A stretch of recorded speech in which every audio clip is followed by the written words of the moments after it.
Oi, prima, tudo bem? Ana, já vou te chamar. Já vou te chamar aí. Nem coloquei a música hoje, tem que colocar, né? Pra fazer aquele fundo bonito. Já vou te chamar, Ana, pra gente conversar. Mari Fátima, minha prima. Marinalva, boa noite. Ana, já te chamo em 2 minutinhos, tá? Fabiana Baeta Santos, Baixada Santista. Obrigado por estar aqui com a gente. Hoje vamos fazer uma entrevista, vamos falar de saúde mental, entre outras coisas relacionadas à área da psicologia. Boa noite, Ana. A Ana já está aqui com a gente. Só acabar a nossa trilha de entrada aqui, já vamos começar nossa live.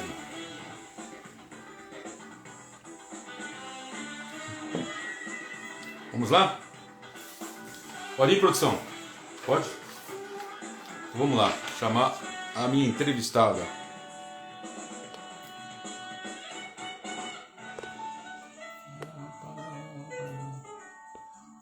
Cadê? Vamos chamar aqui a Ana Paula. Já estava aqui, Ana Paula. Aqui. Ana, você consegue entrar? Ou aqui com o Ricardo Bressler Pereira, tudo bem? Ana, você consegue me chamar para fazer a live? Ah, já foi? Entrou? É isso mesmo? Peraí. Só um instantinho, que acho que... pronto. Só para você. Então, espera um pouquinho só. Aqui tá. Vamos chamar. Olá, gente. Estamos começando mais um programa 10 Perguntas, aqui pelo @10 Perguntas. Hoje a nossa live de entrevista. Entrevista live é com a psicóloga e coach pela Sociedade Brasileira de Coach, Ana Paula Aquilino. Ana Paula Aquilino. Boa noite, Ana. Tudo bom? Boa noite, José Augusto. Um prazer estar aqui. Muito obrigada.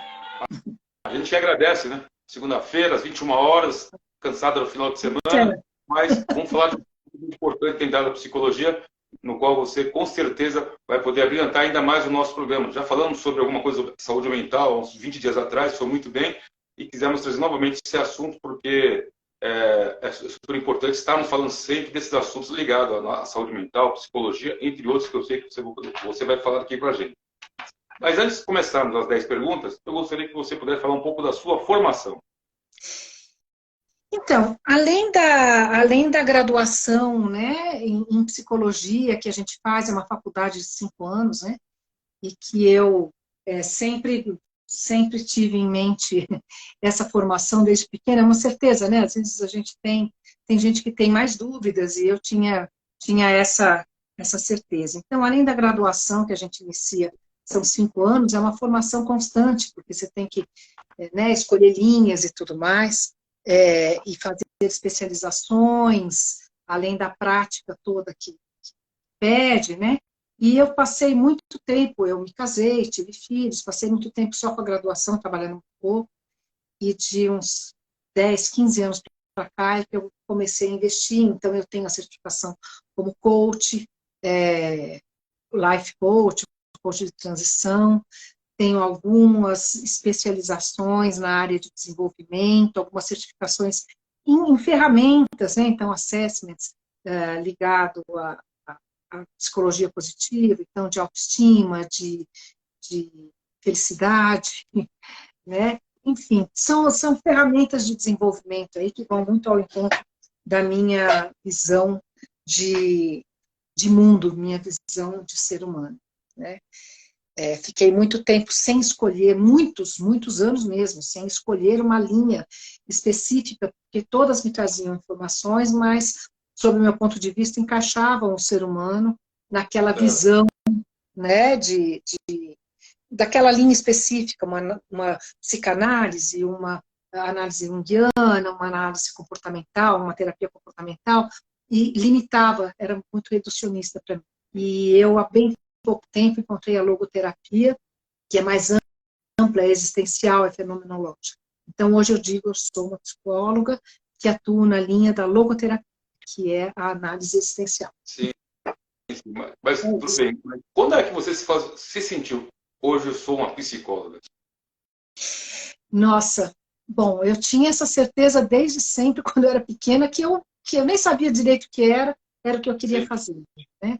Eu fiz a faculdade traz muita informação, mas de alguma maneira decepciona a gente, né? E eu atuei em diversas áreas, em pesquisa de mercado, eu atuei em diversas áreas.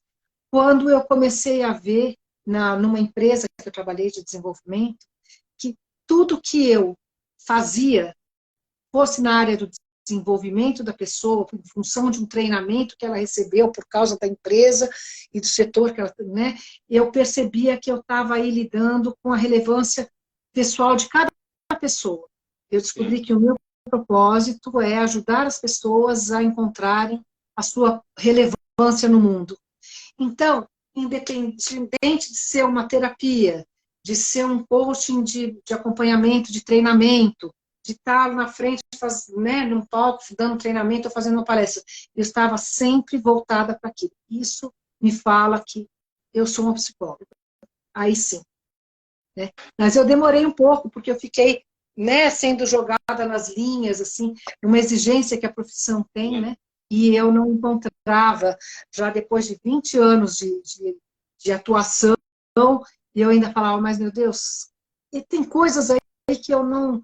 Né? E aí eu passei a encontrar esse propósito. Então, como psicóloga, dentro do meu saber, das minhas técnicas, de tudo que eu estudei, e o que eu fazia, por isso que eu me sentia uma psicóloga desde de criança, né? Desde menina, porque eu gosto de ajudar as pessoas a encontrarem sua relevância no mundo. É isso que eu faço, independente da linha e do tipo de atuação que eu vou ter. É bom, ser psicóloga ou querer ajudar o próximo desde criança, como você mesmo comentou aqui, bem, era um sonho. Né? Hoje você acabou de comentar que realmente é uma psicóloga. Agora, como é nos dias de hoje, com essa loucura que passamos, esse estresse todo, como é que é ser psicóloga nos dias de hoje?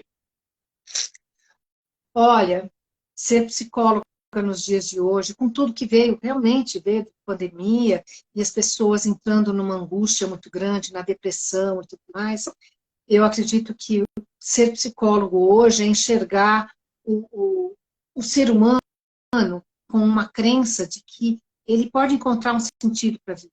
Né? Qualquer que seja o sofrimento, qualquer que seja o período que ele está passando, os desafios naquele período, é acreditar que o ser humano pode se superar.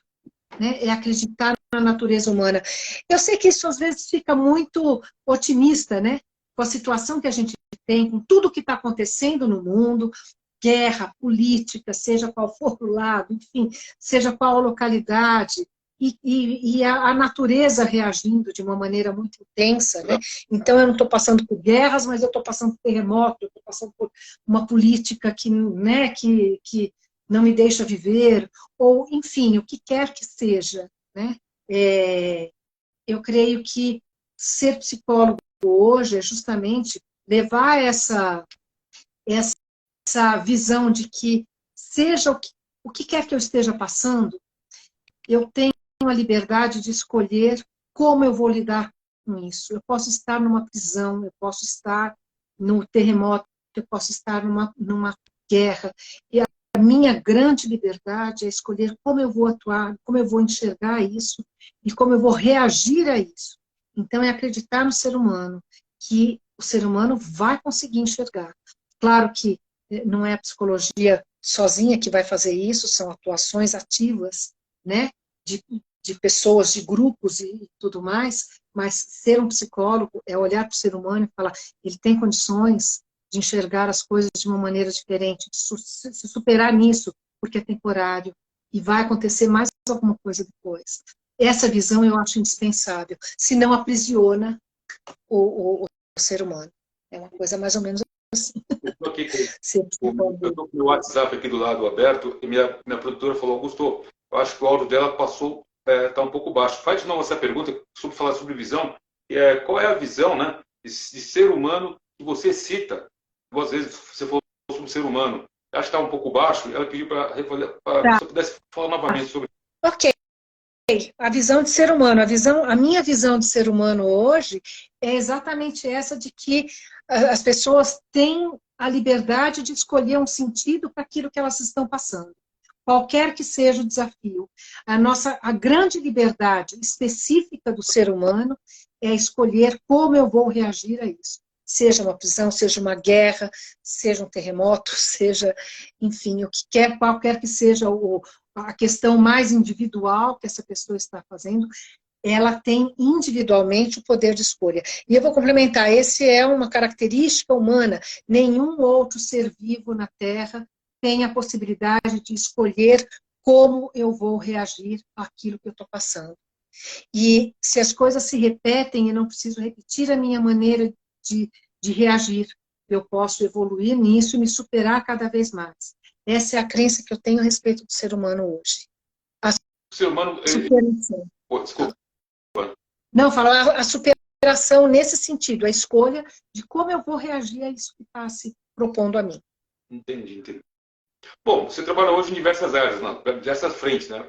Coaching, desenvolvimento de cultura de excelência, atendimento, palestras, clínica. Como você consegue conciliar essa sua visão? Porque uma hora você está atendendo no escritório, depois você, com essa experiência, na clínica, produtor, na clínica, depois você vai a campo falar, fazer sua palestra para 10, 15, 20, não sei quantas pessoas. Essa visão, como é que você consegue conciliar tudo isso? Olha, exatamente, eu às vezes estou trabalhando com uma pessoa a respeito do assunto, do treinamento que ela teve na empresa para se desenvolver em função da empresa, daquilo que ela faz na empresa. No entanto, o meu trabalho é de dignificar aquele momento na vida da pessoa. Então, se é terapia, aquilo que me trouxe, aquilo que a pessoa buscou na terapia, ali eu vou desenvolver essa visão de relevância no mundo. Se eu estou fazendo uma palestra, eu vou estimular, eu vou cutucar as pessoas a buscarem, a terem em mente mais ou menos, assim, com alguma clareza, porque é um desenvolvimento, não é tão fácil assim encontrar essa resposta, mas eu vou cutucar por algumas técnicas, por algumas perguntas específicas, da pessoa entender que ela tem uma relevância. Qual é essa relevância? Ela pode procurar por meio de um outro processo, de coaching, terapia, o que for, né? Mas ela tem uma relevância. Então, eu cutuco a busca disso se ela não tem essa clareza. Então, buscar essa relevância, é buscar a dignificação da pessoa naquilo que ela está fazendo. Se eu estou fazendo a palestra, se eu estou fazendo a terapia, se eu estou fazendo um acompanhamento do desenvolvimento dela, em função do treinamento que a empresa deu. Enfim, o que quer que eu esteja fazendo, essa é a minha visão. Então, meu discurso vai estar todo permeado dessa minha visão de ser humano. Né? Eu sempre, não é diferente, eu estou sempre lidando com o ser humano. E o que eu acredito sobre o ser humano é isso. Né? Essa relevância, dignificando aquele passo. Mas o que eu faço hoje não tem nada a ver com o meu plano de vida, com o meu sonho. Ok, mas este é um passo naquela direção. Você não vai se teletransportar para aquilo, você vai construir o seu caminho. Por isso que esse passo que você está dando agora, fazendo uma coisa completamente diferente, vai dar base financeira que seja, para você poder caminhar naquela direção. Então, vamos dignificar isso que você faz hoje. Se você faz, é você que faz, faça bem feito, porque é a sua marca, né? É dignificar aquilo que você faz hoje. A Tatiane está dizendo, a Ana é a melhor profissional que eu conheço, ela mudou a minha vida. Um pouco dessa sua paciente. Pode contar? Essa é uma paciente com quem eu troco muita figurinha até hoje. Muito obrigada, Tati. Muito obrigada. Maria de Fátima, lá de Ribeirão Preto, está com a gente. Obrigado por estar aqui com a gente. Obrigada. Meu grande amigo Juca, advogado, está aqui com a gente também. Tem a Juliana Osso, de São Paulo, Tatuapé. Tem muita gente entrando na live. Muito contente. Bom, mas enquanto... Uma coisa interessante que eu preciso fazer agora, que a minha produtora já está me chamando, é mandar um abraço para os meus apoiadores. Então, rapidinho, enquanto você toma água, vou mandar um grande abraço aqui. Beatriz, aqui, ó, Beatriz Sosco, é isso? Obrigado por estar aqui com a gente, Beatriz. Deixa eu mandar um grande abraço para o meu amigo Marcelo Tobias, do Mr. Austin, ali da Moca, grande restaurante, que está sempre aqui com a gente. Churrasco com sabor brasileiro ao estilo americano, na rua Doutor Batista Lacerda, 757, Moca. Obrigado, Marcelo, do Mr. Austin. Quem quiser ir lá jantar, não sei se tem desconto, mas é muito legal. Fica ali Mas vale a pena de qualquer maneira, né? Com ou sem desconto, vale a pena. Quem puder, pode seguir lá, Mr. Austin. Também mandar um grande abraço para a minha amiga Helena Presley Pereira, da H Love Box. Faz um trabalho maravilhoso. H_Love Box. Empresa que tem presentes originais, personalizados e cheio de mensagens de carinho. Helena, aqui. H Love Box. Tá certo? Obrigado. Daqui a pouco eu vou mandando mais dando crédito aos meus apoiadores. Quem já estiver aqui com a gente desde as 9 horas que entrou agora, se quiser já compartilhar a nossa live, eu agradeço, porque hoje estamos com a psicóloga e coach pela Sociedade Brasileira de Coaching, Ana Paula Aquilino. Tá certo? Ana, tem alguma área que você tem preferência, que você gosta mais? É difícil falar isso, mas sempre tem aquela que você, não vou dizer que tem mais habilidade, mas que te toca mais, porque você sabe que o retorno de quem está do outro lado, ele vem mais a contento. Será que eu posso falar isso na live? Olha, é difícil mesmo, porque tem dias que eu atendo os pacientes e eu saio tão preenchida, eles me ensinam tanto e eu vejo o caminho que eles estão tomando, eu me realizo assim, eu realmente ponho minha cabeça no travesseiro, muito feliz por trabalhar, por ganhar a vida com algo que eu amo tanto, né? Em outros momentos, é numa palestra que eu me realizo mais, porque eu vejo que, né, naquela hora que eu estou ali, quando eu estou com o paciente, eu estou com uma pessoa, né, uma pessoa por vez. Quando eu estou numa palestra e vem um retorno, às vezes eu tenho um retorno muito bacana, né, um feedback muito bom, muito bacana. Então, eu me sinto muito realizada também. Eu creio que essas duas áreas, né, dentre as outras, treinamento, enfim, de acompanhamento, mesmo coaching, o consultório, né, a área clínica e as palestras, né, elas fazem assim na minha prioridade, no sentido de o que me traz maior realização. Eu acho que são as áreas que eu acho não, eu tenho certeza que são as áreas que mais me realizam, né? Então, fazer uma live assim, falar para as pessoas é muito bacana, eu gosto muito também, me realiza poder passar esse tipo de coisa para as pessoas. São as experiências, né? Porque a gente não sabe quem está do outro lado da tela, né? Está passando, na verdade. Eu tenho uma amiga minha de muitos anos, que ela tem um filho de 10 anos, na época ela não tinha, mas depois que ela engravidou novamente, tem um filho de 10, hoje acho que já tem 12 anos. E nós trouxemos aqui a nossa grande amiga Priscila Weisdorf, ela que saiu do Brasil para ser, ela do Brasil, uma mulher maravilhosa, saiu daqui para fazer a carreira internacional de modelo. Ela mora em Milão, em Novara, nunca me esqueço disso. E no meio do caminho casou e tem um filho que tem autismo, né? Uhum. Aí as pessoas falam, deixa o seu filho ali com a pessoa que trabalha nessa área, uma terapeuta, né? E vive a vida. Ela não gostou. E aí ela saiu todo mundo afora.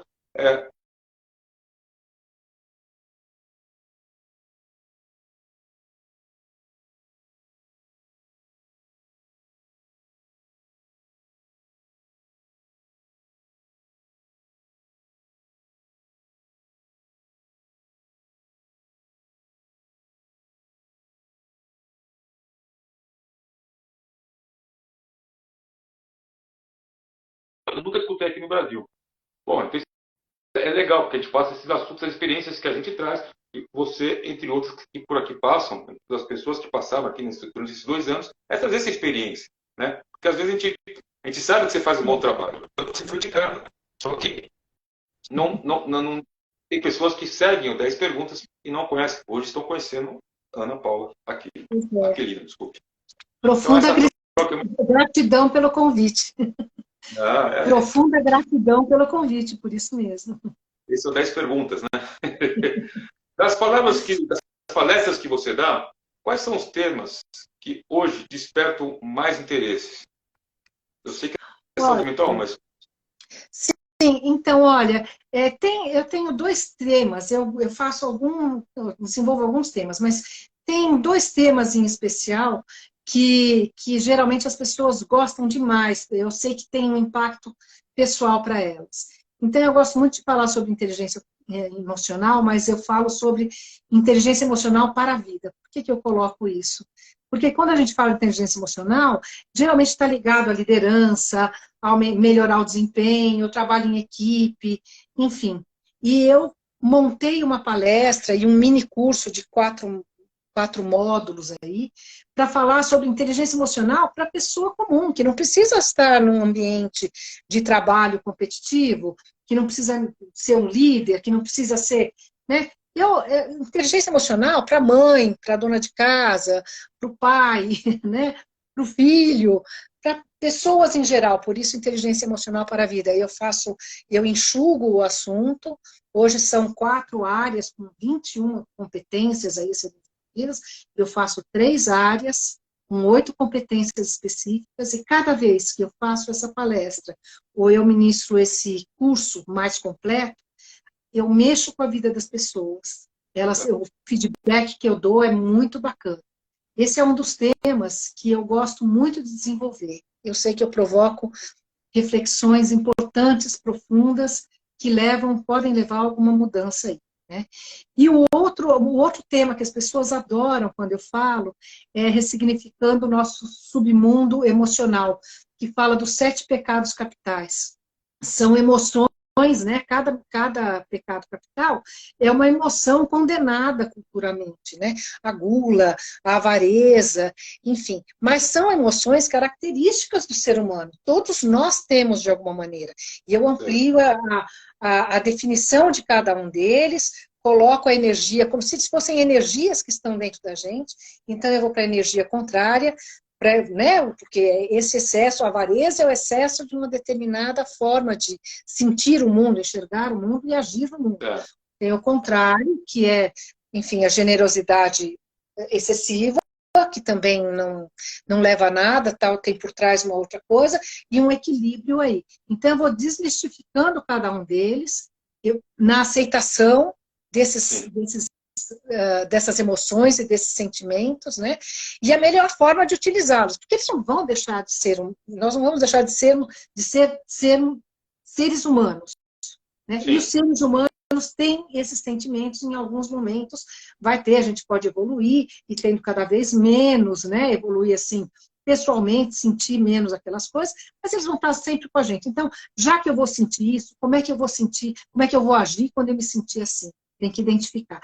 Essa palestra as pessoas gostam demais também, que é ressignificando nosso submundo, né? São emoções jogadas lá para o submundo, marginalizadas. Não, eu não sinto inveja, né? Eu não tenho gula. Enfim, vamos definir esse negócio, vamos saber exatamente o que é, para aprender a lidar com eles. É uma palestra bem gostosa também. Eu gosto. Você comentou agora que você cutuca a pessoa, vai cutucando. Já teve aquela pessoa falando, desculpa, não é isso que eu vim buscar? Numa palestra, assim, olha, não, na clínica a coisa é feita de uma maneira muito mais cuidadosa, né? Com técnica, com um ouvido seletivo para direcionar. A pessoa que vem para a terapia, realmente não é que a gente fala de quebrar defesas e tudo mais, se a pessoa se defende é porque ela percebe algo querendo agredir. E eu não posso tirar essas defesas, porque ela vai ficar agredida e pode pirar. Então, não é isso, né? É um processo que a gente vai trabalhando a abertura da pessoa na possibilidade de lidar com aquelas coisas. Né? Agora, numa palestra, pode sim ter gente que não goste, levante e saia. Nunca aconteceu, né? Mas pode sim ter. Quando eu conheço palestrantes que têm um discurso realmente que afronta, né? Que desafia efetivamente. E tudo que a gente fala, as pessoas vão se identificar. Então, eu procuro desenvolver um discurso que eu me coloco, por exemplo, naquela situação. Ou não, eu falo, olha, nós sentimos dessa forma, nós fazemos, em geral, nossa resposta é dessa forma. Então, eu não falo, vocês fazem isso, ou as pessoas fazem isso. Eu faço isso. Porque a gente faz mesmo. Né? A gente vai aprendendo a não fazer determinadas coisas. Então, eu acho que fica bem menos agressivo, porque eu sou o ser humano que eu acredito e que eu acredito no outro também. E nisso somos únicos, embora... Nisso somos parecidos, somos os mesmos, embora únicos em cada uma das questões. Né? Então, assim, nunca aconteceu, mas eu procuro realmente construir um discurso que seja desafiador, mas não agressivo, né? Que cutuque, mas não de uma maneira agressiva. A gente tem que tomar muito cuidado mesmo. As verdades são muito únicas, né? Muito subjetivas. Eu não posso chegar aqui e falar, ó, a verdade é que, tira isso, não existe. Sob o meu ponto de vista, né, em relação ao que eu entendo, em relação na experiência que eu tenho, eu percebo que pode ser assim, e que a gente faz dessa forma. Então, é uma maneira de não ser agressiva, tem que construir aí o discurso que não, né, desafia, mas não agride. Né? Entendi. Deixa eu aproveitar e mandar um grande abraço para o meu amigo meu Rafael, do Grupo Bandeirantes, o Armando, da Locus Project, e o Ricardo Bresser Pereira, que ele é o CEO da empresa Seiva, que trabalha com produtos de sustentáveis. Obrigado, Ricardo, por estar aqui com a gente. Nosso grande amigo também, o Wilton Oliveira, da WJR Creative, nosso apoiador. Muito obrigado também, está sempre com 10 perguntas. E a minha amiga Val, da C2W Travel, que faz turismo de alto luxo. Vou deixar bem claro que é alto luxo, porque infelizmente a primeira vez me aconteceu uma gafe. É alto custo, não é alto luxo. Tá bom, Val?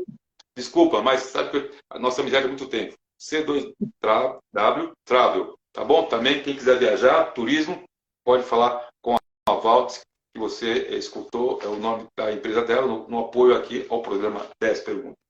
Eu falei sobre cutucar a pessoa, tá? Porque eu acho que eu não sei. Essa pergunta chegou aqui bem interessante. Dá para levar os temas mais corporativos para essa área mais individual? Então, é isso mesmo, dá sim, dá sim. Eu levo inteligência emocional, eu levo tipologia DISC, eu posso falar sobre liderança sem ser na área corporativa, porque nós somos líderes no nosso dia a dia, uma dona de casa é uma líder, uma mãe é uma líder. Um pai de família é um líder, um filho, de alguma maneira, às vezes lidera também. Enfim, dá para falar sobre liderança, porque cada uma dessas, a tipologia DISC, que é uma tipologia muito importante, muito usada no mundo corporativo, né? Tudo isso traz informações para a vida pessoal também. É que não existe foco para isso. O foco é sempre para grandes negócios, para grandes clientes, para grandes empresas, e eu cansei, essa é uma coisa minha, eu cansei do mundo corporativo, de grandes empresas, de grandes lideranças, eu quero falar para as pessoas em geral. E dá sim, dá para trazer. Dá para falar numa linguagem mais coloquial e encontrar exemplos no dia a dia das pessoas, para levar uma visão diferente a respeito de muita coisa. E é o que, assim, você perguntou, acho que isso é uma coisa importante. É o meu grande prazer, né? É realmente levar ampliar a visão individual, até, embora numa palestra, mas levar essa visão individual para as pessoas, de poder melhorar, de poder ser melhor, de entender melhor a forma de se relacionar, o meu impacto no meio. Não adianta eu me conhecer, falar, eu sou assim mesmo. Quando falam tal coisa, eu reajo mesmo. Quando acontece não sei o quê, eu sou assim mesmo. Não adianta ter a síndrome da Gabriela, eu nasci assim, eu cresci assim, você sempre assim. A gente precisa entender, além da gente se conhecer, que eu sou assim mesmo, entender o impacto da gente no ambiente que a gente está. Então, qual é o meu impacto na minha família? Qual é o meu impacto com o meu filho? Se eu reajo porque ele não acordou no horário para eu poder levar ele para a escola. E a maneira como eu reajo a isso. Qual é o meu impacto sobre ele? Qual é o meu impacto numa reunião de família, onde eu resolvo que se alguém falou alguma coisa, eu não gosto daquilo que falou, e eu já fecho a minha cara, ou eu já devolvo. Que marca eu estou deixando? Né? Vale a pena ser assim? Que faz com que eu me sinta de determinada forma, é indiscutível.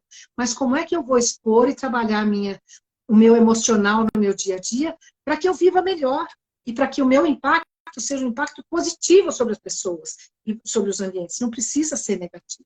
Né? E às vezes a gente não tem essa consciência. Na inteligência emocional eu desenvolvo essa visão e as pessoas começam a se dar conta. Nossa, é mesmo. Nossa, é mesmo. O meu impacto é esse. É isso que eu quero deixar marca? Esse é o legado que eu quero deixar? Sim. Entendi. É isso. Né? No mundo corporativo ainda tem um chefe? Olha, nas mais atrasadas, a visão é do chefe.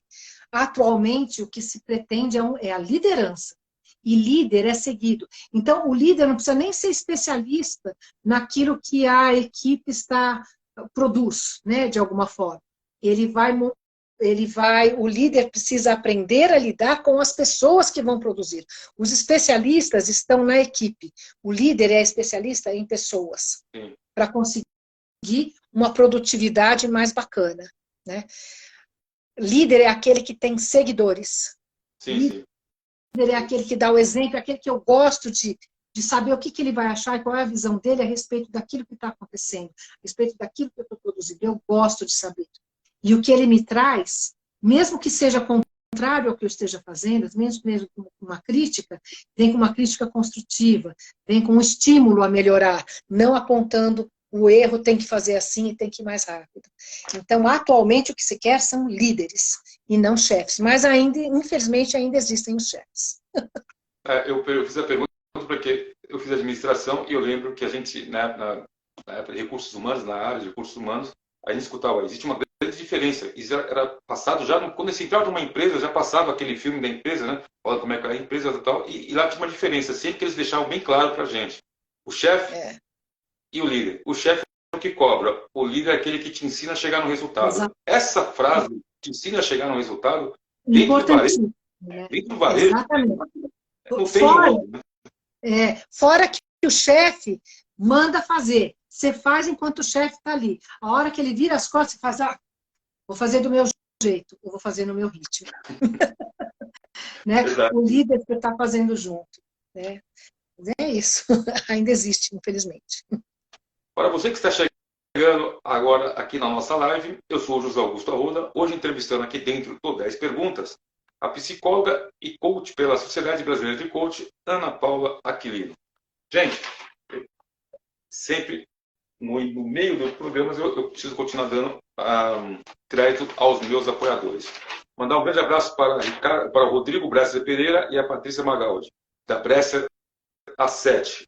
A Bresser A7 é uma gestora independente de fundos com foco no mercado de ações brasileiro. Com mais de 15 anos de excelentes resultados, a empresa administra fundos de ações e multimercado. São campeão. Bresser A7. Tá certo?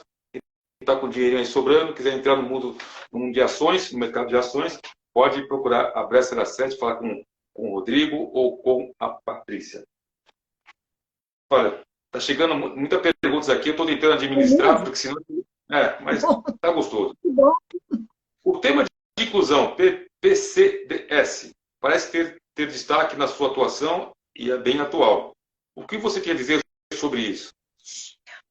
Olha, PCDs, né? Pessoa com deficiência. É que eu pus é que a gente, né?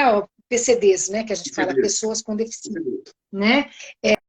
Sim, é muito atual, porque tem a ver com inclusão, e a inclusão, ela é ampla. A gente tem a inclusão de pessoas com deficiências, LGBTQI+,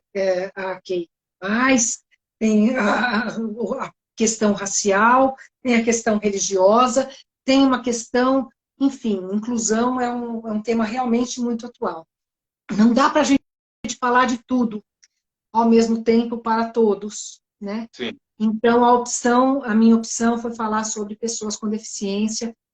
Inclusive, eu sou parceira de uma das consultorias que eu sou parceira, a Conquista Consultoria Psicológica.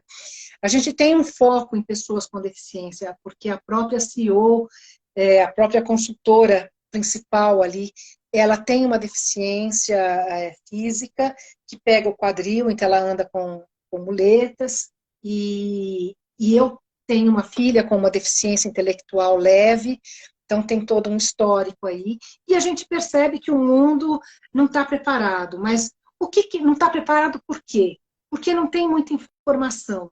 Então o objetivo é informar. Quando você conhece, você não tem preconceito, porque o preconceito é fruto do medo, é fruto né? É como se aquilo sobre o qual você tem o preconceito coloque você em risco, de alguma maneira. Certo.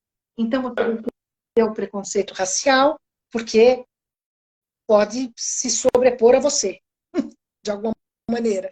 Você tem medo das pessoas com alguma deficiência, porque você não sabe como lidar com elas, e se elas vão ser agressivas, e se você não vai saber conversar, e se, né, o pessoal da LGBT QIA+, também as pessoas têm medo dessa força que eles passam, a luta que eles têm, né? A luta racial é muita força, porque não é?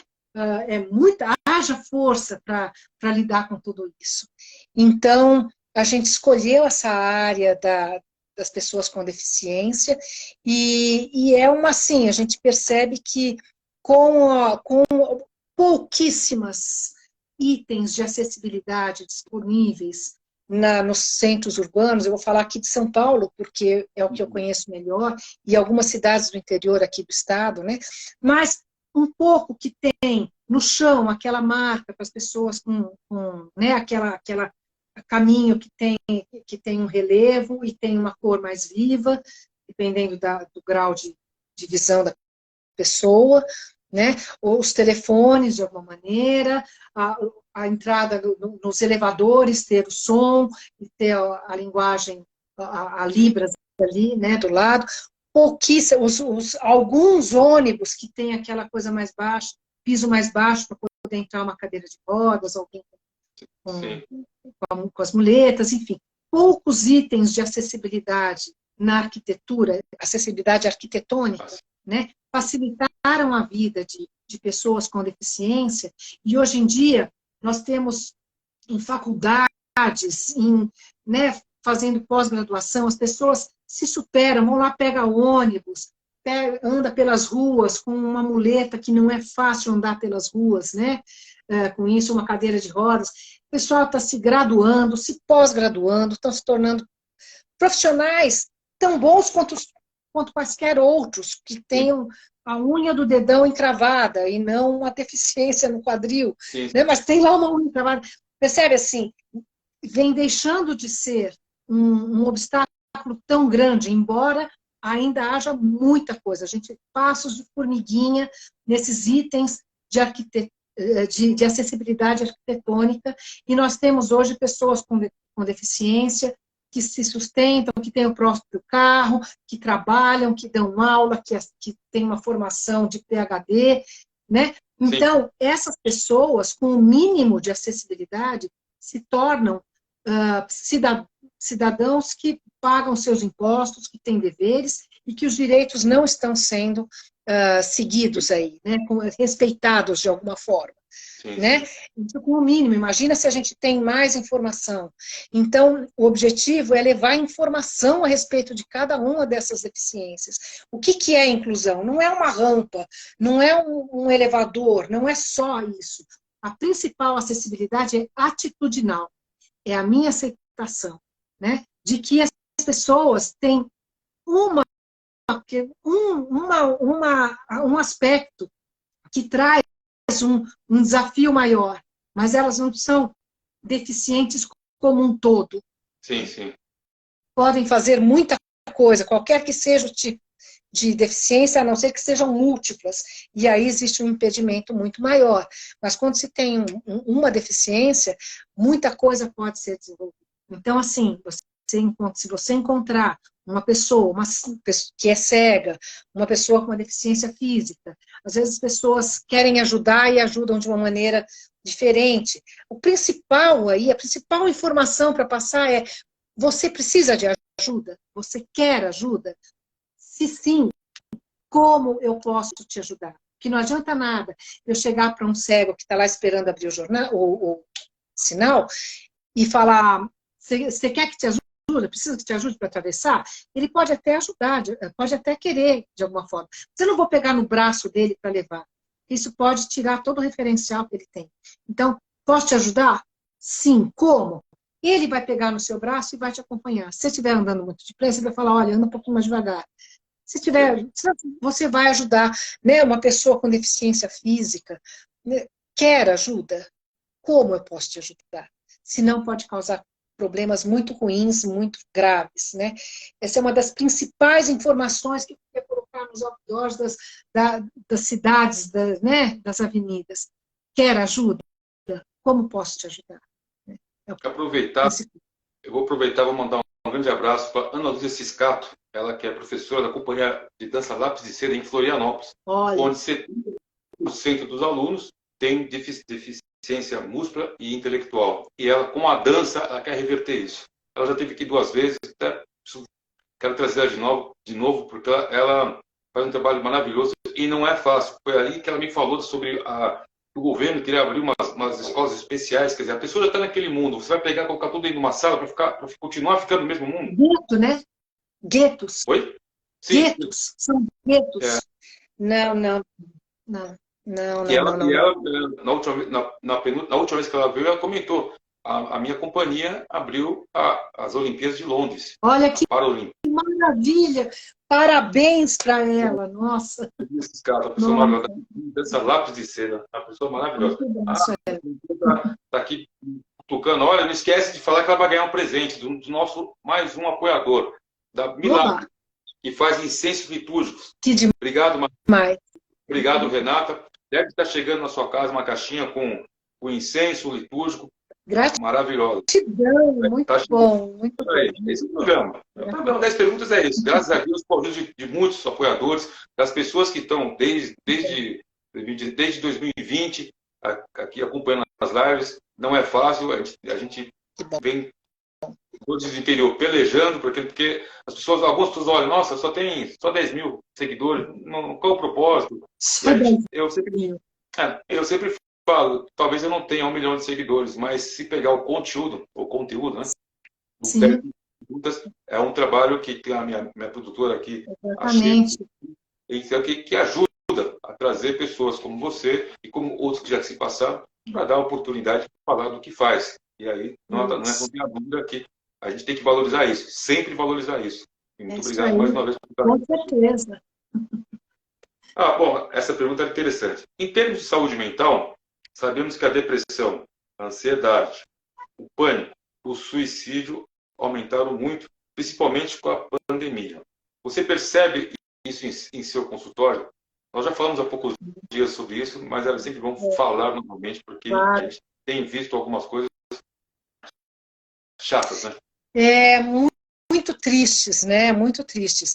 Realmente, assim, eu tenho dados de antes de 2020, o Brasil já era considerado o primeiro país em depressão no mundo e ele permaneceu como líder durante a pandemia, como líder em depressão, e a depressão é uma questão assim, é quando começa a faltar aquele sentido da vida, né? Começa a faltar aquela relevância que eu falei de início. Você tem uma relevância no mundo, qual é a sua relevância? E as pessoas não enxergam que tem relevância, né? Então, a depressão, a ansiedade, a depressão é excesso de passado, né? A gente diz. É excesso de passado. A gente se prende a algo que já não tem mais, que já passou, Sim. E eu entro em depressão porque eu não tenho mais aquilo, não sou mais daquela forma, né? A ansiedade é excesso de futuro. Eu não sei o que vai acontecer, eu acho que não vai ser legal, alguma coisa vai acontecer, mas a ansiedade é isso. Vai acontecer, de onde, que lado vem? A ansiedade é excesso de futuro, né?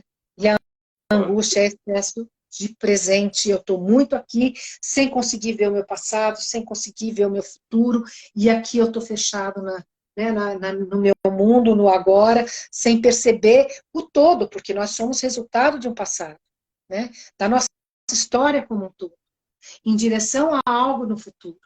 E Sim. O que eu vou fazer hoje para ir nessa direção? Então, a pandemia tirou o chão de muita gente.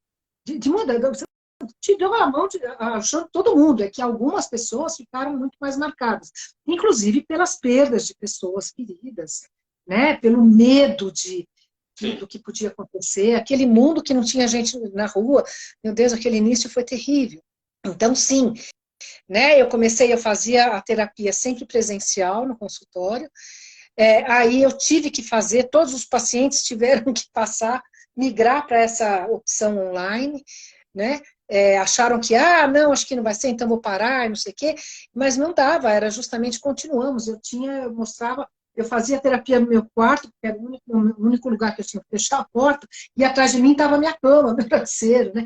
Não teve jeito. Aí depois a gente vai se ajeitando. Mas isso deu possibilidade das pessoas não precisarem se deslocar até a terapia e fazer. Então, assim, eu tive um aumento de pacientes, inclusive. tenho paciente em todo lugar hoje no mundo, né? Brasileiros que estão fora do Brasil e que têm a oportunidade hoje de fazer terapia.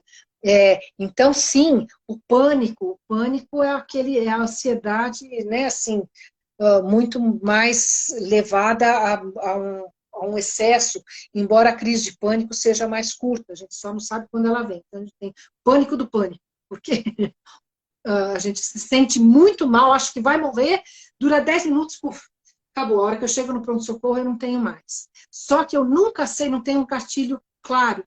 Quando é que eu vou ter uma crise de pânico? Aí eu migro para algumas coisas mais graves. Eu não vou sair na rua, porque se eu sair na rua, e se eu tiver uma crise de pânico ali? E se eu tiver... Então, o pânico também é terrorífico, é apavorante, porque a gente fica com um pânico de ter uma crise de pânico. Enfim, tudo isso aumentou muito no consultório. A gente pega muito para entender, né, esses processos, para levar segurança para a pessoa. Claro, muitas vezes precisa da medicação, não tem outro jeito, o processo está muito instalado e muito grave. O suicídio aumentou demais também. Não se fala muito sobre isso, porque não dá para ficar estimulando por meio do assunto. Essa é a ideia. E, na verdade, quanto mais informação que a gente leva a respeito disso, mais esse índice pode baixar. Quem se suicida de uma situação, quer se livrar da situação que está vivendo, e não da vida como um todo. E quando vem esse entendimento, que é aquela situação na vida, naquele momento, que está levando à angústia, muitas vezes a gente faz com que a pessoa dê um passo atrás em relação ao suicídio. A minha vida é muito mais ampla do que isso que está me angustiando. E quando eu entendo isso, né, eu quero me matar da situação, em relação à situação que eu estou vivendo, não em relação à minha vida, né? Então, muitas vezes a gente consegue, mas sempre pede um acompanhamento medicamentoso, né, dependendo do grau que está aí. Tem dois assuntos que você comentou. Primeiro, passado de depressão e ansiedade ao futuro. Para chegar nesse equilíbrio não é fácil. Uma oportunidade, eu fui viajar a trabalho e do meu lado estou uma psicóloga. E aí, batendo um papo, eu falei, olha, eu sou muito ligado ao passado. Eu conheço uma pessoa, aquela música, e fica... Ana, daquela coisinha, eu sou muito ligado ao passado. Uhum. E também, porque meu signo Sagitário me faz ser ansioso, né? Ela falou assim, sim, compra um livro, que eu não lembro de quem é o livro. É tipo assim, apague o passado, viva o presente pensando no futuro. É mais ou menos. Oi? Eu não conheço, mas eu gostei do título.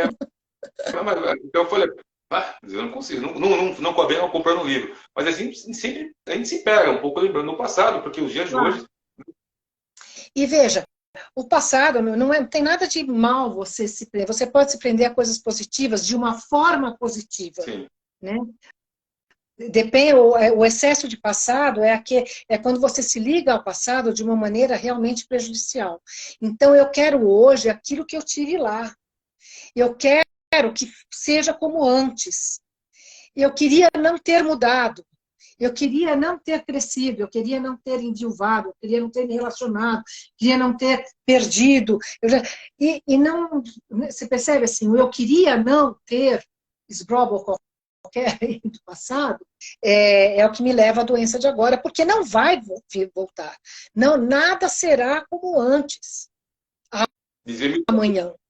Nada será como antes amanhã. Nunca, nunca. Né? Porque a gente caminha, o rio corre, não é a mesma água.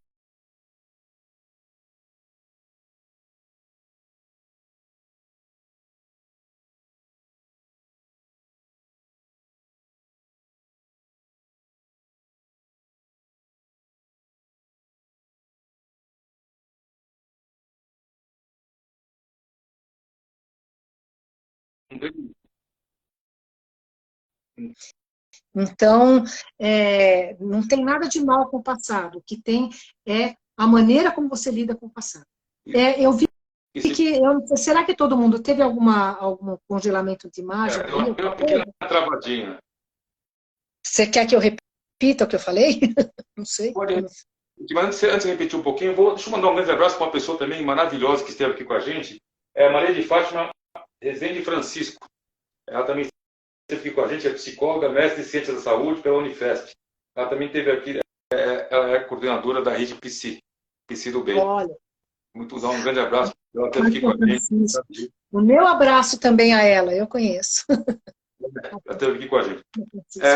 Antes de eu falar dessa pergunta, gostaria que você pudesse passar aqui os seus contatos para que, de repente, pessoas que estão aqui nos assistindo possam futuramente estar batendo um papo.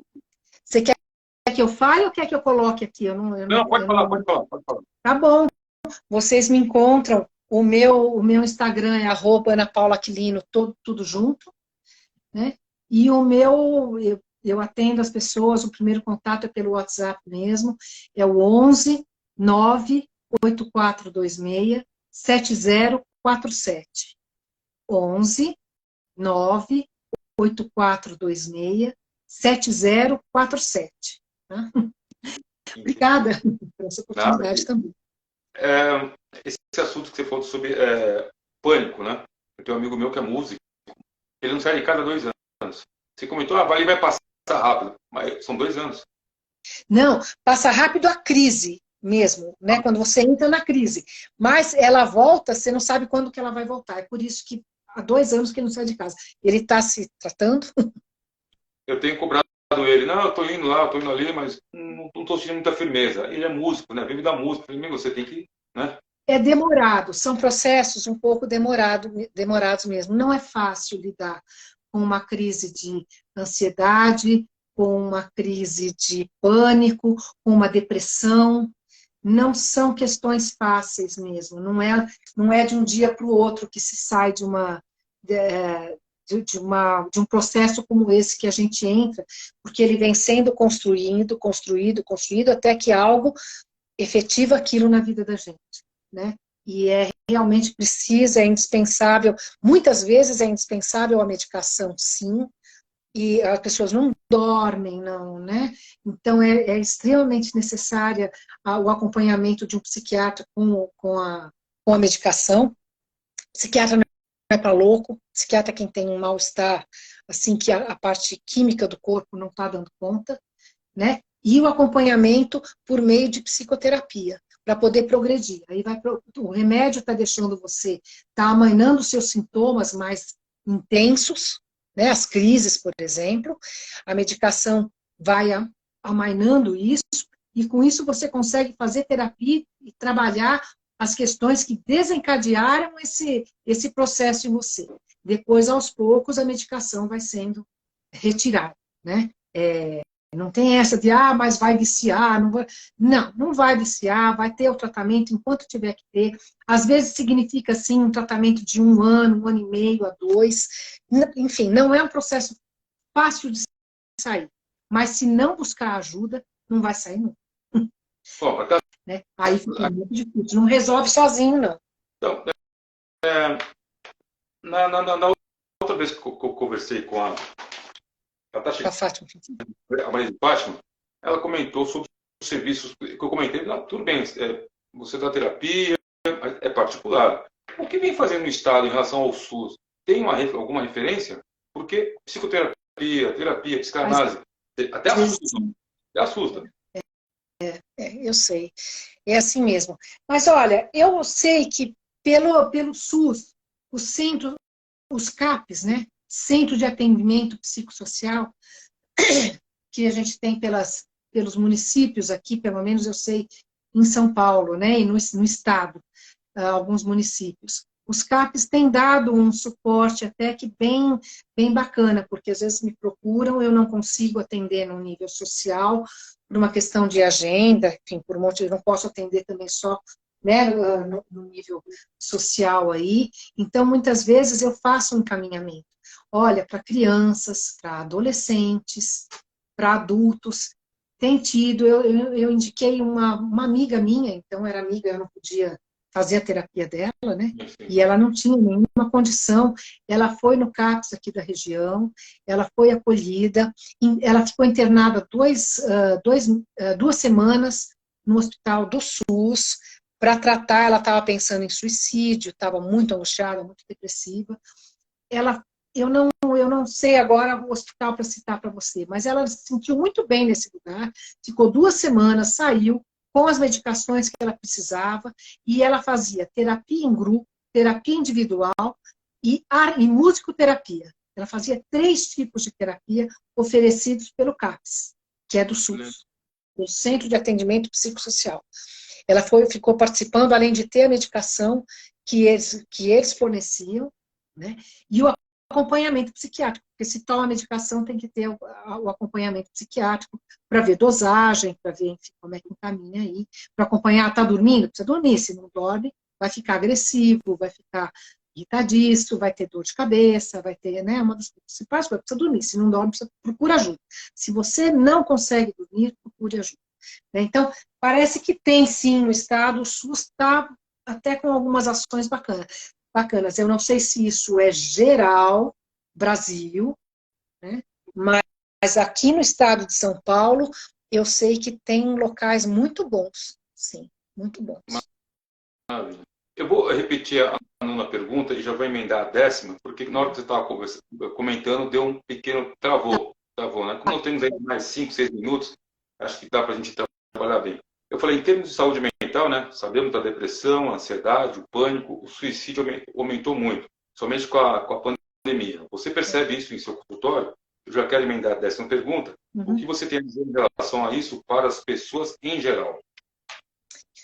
Olha, então, né, no consultório aumentou sim, a pandemia exacerbou esses processos, o Brasil sempre foi campeão nesses processos, então aumentou sim com a pandemia, e o que eu tenho a dizer para as pessoas é, peçam ajuda, não vivam, a gente tem uma sensação de solidão que é comum ao ser humano, tá? Então, eu me sinto sozinha naquilo que eu sinto, naquilo que eu estou passando, nas crises que eu estou passando, né? Eu me sinto muito sozinha. Mas, se eu não posso pedir ajuda para os meus familiares, para as pessoas mais próximas, eu vou ter um amigo, eu vou ter outras pessoas a quem eu posso pedir ajuda. E, principalmente, leve em consideração a possibilidade de pedir ajuda profissional. Procure um psicólogo. Não importa, né? Aí, não sei qual é a linha que você vai procurar, não importa, procure ajuda, né? Fale sobre isso. Você tem pensamentos de morte, né, de uma autoagressão, de autolesão, busque ajuda, você não está sozinho.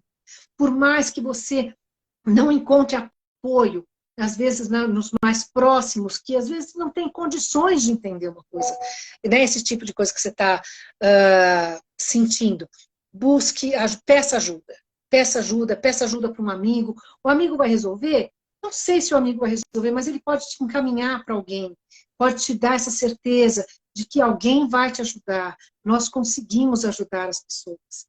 A solidão não é que ela seja falsa, mas ela não é verdadeira quando você olha para o lado de fora. Entendi. A gente olha para fora, a gente vai... Não tem problema. Travou de novo? Não, mas pode continuar. Peça ajuda. Não deixe o processo se instalar de uma maneira tão forte, né? Veja, nós falamos aqui que até no SUS você encontra uma ajuda qualificada. E você pode encontrar. Até busque um terapeuta, converse com um amigo.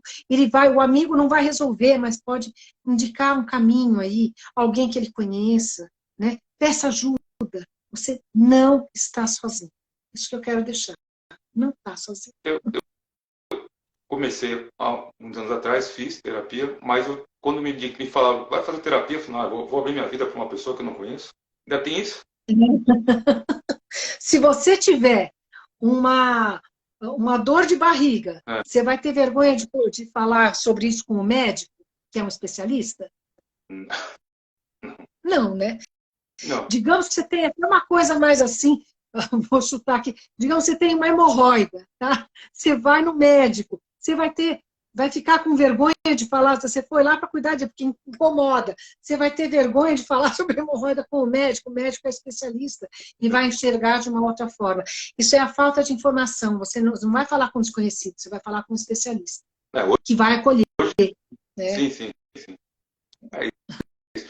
Bom, tudo que é bom dura pouco. São 10 horas e 2 minutos, né? Uau. Tivemos aqui com a nossa grande amiga Ana Paula Quirino, que é psicóloga e coach pela Sociedade Brasileira de Coaching. Falou muito sobre a área da psicologia. Quem chegou atrasado, fique tranquilo que daqui 10, 15 minutos estará lá o link, já está gravado no IGTV. Daqui a pouco eu te mando o link também que você possa compartilhar. E amanhã, a partir do meio-dia, já vai também estar a live no nosso canal do YouTube. O programa 10 Perguntas, tá lá? Também tem todas as nossas entrevistas que estão no IGTV do Instagram, também estão no canal do YouTube. Soraya Blumer, maravilhosa, está te mandando um abraço aí, Soraya. Tá certo. E para finalizar, eu sempre peço ao entrevistado, ou entrevistada aqui, mande aquela mensagem positiva, né, para as pessoas que estão aqui na nossa live, que acompanham o programa 10 Perguntas. Então, gente, isso, né, quando eu falo peça ajuda, você não está sozinho, você nunca estará sozinho. Né? Isso é extremamente importante das pessoas terem em mente. A minha grande mensagem é essa. E, principalmente, junto com isso, como eu falei, eu acredito no ser humano que ele supera os desafios, sejam quais forem. Né? Então, você tem relevância no mundo. O que quer que você esteja passando neste momento, você tem um legado a deixar. Você tem uma marca. Quando eu falo em legado, é a sua marca pessoal no mundo. O que é que você quer deixar como legado? O que é que você quer deixar como marca? Faça boas escolhas. Busque ajuda se você não consegue encontrar esse caminho. Você não está sozinho. O importante é saber que você é relevante no mundo. Sempre será. E nunca estará sozinho. Nunca estará. É isso. Tá certo, tá certo. Então, Tá Ana Paula, lá em Campinas, infelizmente está acabando a nossa live, mas daqui a pouco vou voltar a falar, que vai estar gravado no GTV, e amanhã, a partir do meio-dia, vai estar no canal do YouTube. Ana Paula, muito obrigado. Eu que agradeço. Nossa. Vou mandar um grande beijo para a Annelise Godoy, que foi quem nos intermediou esse nosso contato. Toda minha amiga. Os seus cursos, por favor, use e abuse dos canais da mídia aqui, do 10 Perguntas, estamos à disposição, e espero revê-la mais vezes e tentar falar que os índices diminuíram. Sei que não é fácil, né? Cada semana vem igual uma amiga minha falou, que tiro foi esse, né? Cada dia, cada semana é um novo assunto, e a gente tem que estar com a saúde mental bem focada, assim. Temos, como você mesmo comentou, ajude o próximo e peça ajuda para si. Peça ajuda. Peça ajuda. Tá certo. É isso aí. Olha, eu agradeço muitíssimo, viu? Realmente eu agradeço muitíssimo por essa oportunidade. Muito gostoso estar aqui conversando com você. Tá bom. Nossa música de fundo, quero mandar um grande abraço para o amigo diretor musical Jomar, que fez a nossa trilha aqui de abertura e fechamento do programa. Agradeço mais uma vez você e a todos que estiveram aqui com a gente até agora. Tá bom? Muito obrigado. Voltamos a semana que vem com 10 perguntas e vamos nos falando. A nossa rede social está aí. Programa 10 Perguntas ou canal do YouTube, Programa 10 Perguntas. Tá bom? Muito obrigado a todos. Até semana que vem. Ana Paula, muito obrigado. Daqui a pouco eu te mando o link, tá bom? Ok. Vai chegar teu presente aí. Tá bom? Muito obrigada. Obrigado a todos. Semana que vem estamos de volta. Programa 10 Perguntas. Até logo. Tchau, tchau. Tchau.